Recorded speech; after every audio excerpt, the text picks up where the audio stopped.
Hey everyone, what's going on? Welcome back to another video. My name's Ed. I'm British Hill Climb Champion, but you already knew that, right?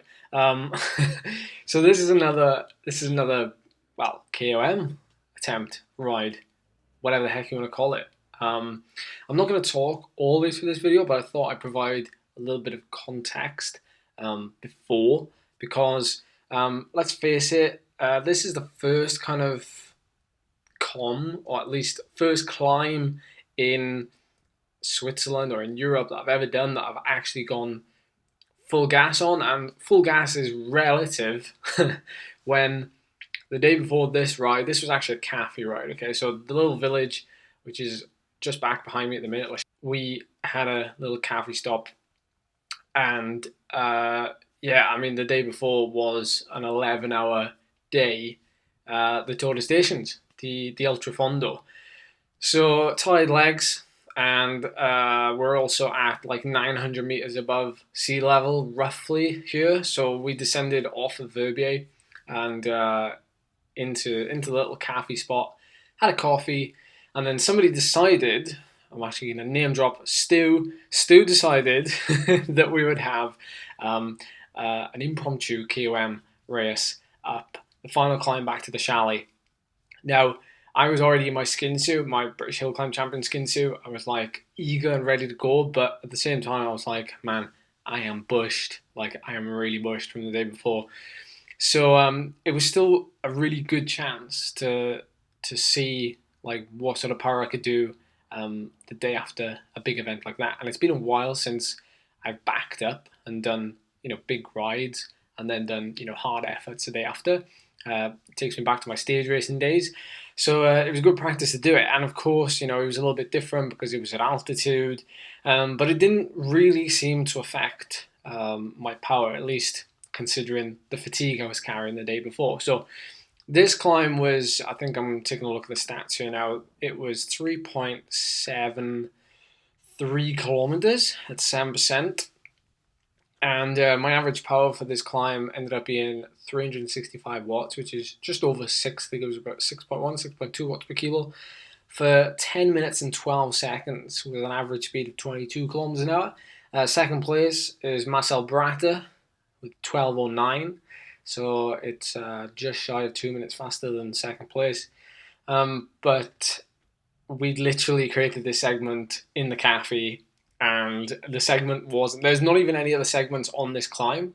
So like I was literally racing for this kind of hill climb segment. I didn't take any other segments on the course, which goes to show that this is just our segment and this is just our race.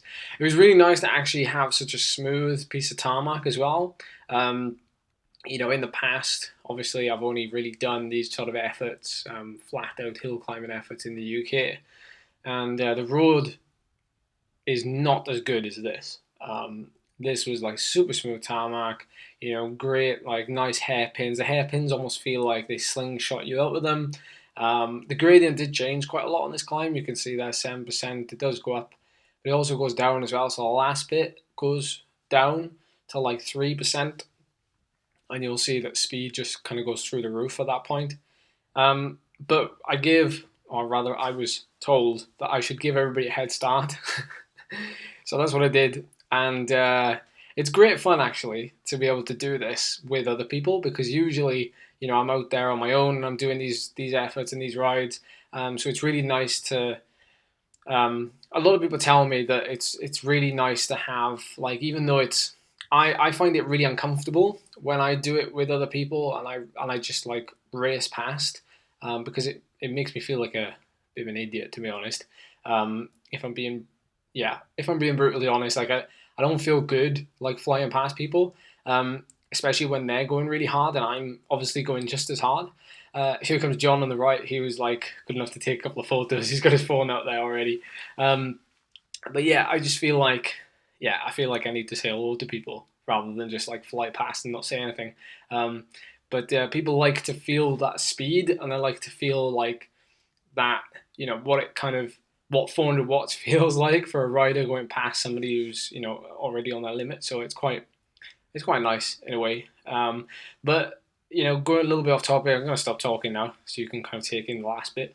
But my heart rate's really low, as you can see. Like, it's only now getting up to 160, and my max heart rate usually is like 185, 180. So this is a combination of mainly dehydration the day before and the actual event, so the tiredness from the event, and of course the travel. There was a lot of travel involved to get to Switzerland. I only arrived in Switzerland on the Friday. This was the Friday evening. This was the Sunday morning. So I didn't even have like 12 hours in Switzerland before I turned up for the Tour de Station start line. So it's all relative. The altitude obviously plays a little bit of a part, but I'm fairly okay at altitude. And this isn't really altitude, as a lot of you will point out, like it's only 1,000 meters. So yeah, anyway, that's enough of me rambling. Just enjoy the last couple of minutes of this effort. And if you enjoyed, please give the video a thumbs up and consider subscribing for a lot more of these videos. See ya.